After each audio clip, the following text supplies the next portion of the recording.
নিরামিষ দিনে বানিয়ে নাও এঁচোড় আর গোবিন্দভোগ চাল দিয়ে দুর্দান্ত স্বাদে এই রেসিপি। এঁচোড় আর আলুকে আমি প্রেসার কুকারের মধ্যে আগে থেকে সিদ্ধ করে নিচ্ছি। এবার ওভেনে কড়াই বসিয়ে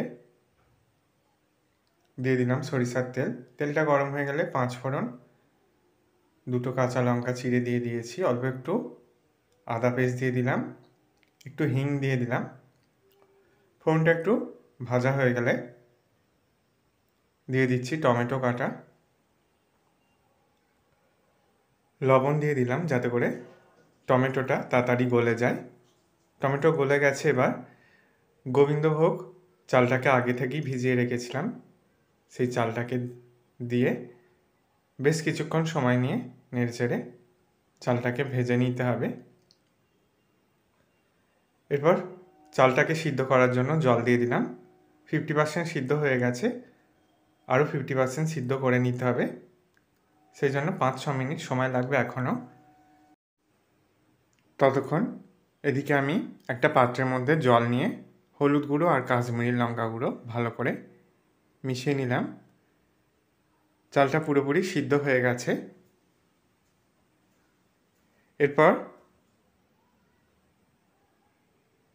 হলুদ গুঁড়ো আর কাশ্মীরি লঙ্কা গুঁড়োর যে মিশ্রণটা রেডি করে এসেছিলাম সেটা দিয়ে দিলাম, ভালো করে মিশিয়ে নিচ্ছি। এবার সিদ্ধ করা এঁচোড়গুলোকে দিয়ে দিচ্ছি। তোমরা চাইলে এঁচোড় আর চালটা একসাথেই ভেজে নিয়ে সিদ্ধ করতে পারো, তবে এতে সময় একটু বেশি লাগবে। রেসিপিটা যাতে তাড়াতাড়ি হয়ে যায় সেই জন্য আমি আগে থেকেই এঁচোড় আলুকে সিদ্ধ করে নিয়েছি। নারকেল কোড়া দিয়ে দিলাম, সিদ্ধ করা আলুগুলোকেও দিয়ে দিলাম। একসাথে ভালো করে মিনিট 2 মতো কষিয়ে নিচ্ছি। স্বাদ অনুযায়ী লবণ দিয়ে দিলাম, অল্প একটু ভাজা জিরে গুঁড়ো দিয়ে দিয়েছি। এরপর জল দিয়ে এটাকে 7 থেকে 8 মিনিট রান্না করে নিতে হবে।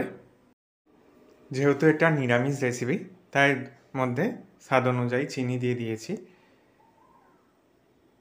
7-8 মিনিট ভালো করে রান্না করে নেওয়ার পর গ্যাসের ফ্লেম অফ করে দিয়েছি। রেসিপিটা কমপ্লিট হয়ে গেছে।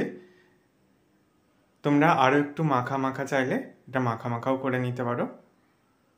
এবার ওপর থেকে ঘি আর গরম মশলা ছড়িয়ে দিয়ে 5 মিনিট মতো এটাকে আমি ঢেকে রেখে দেব।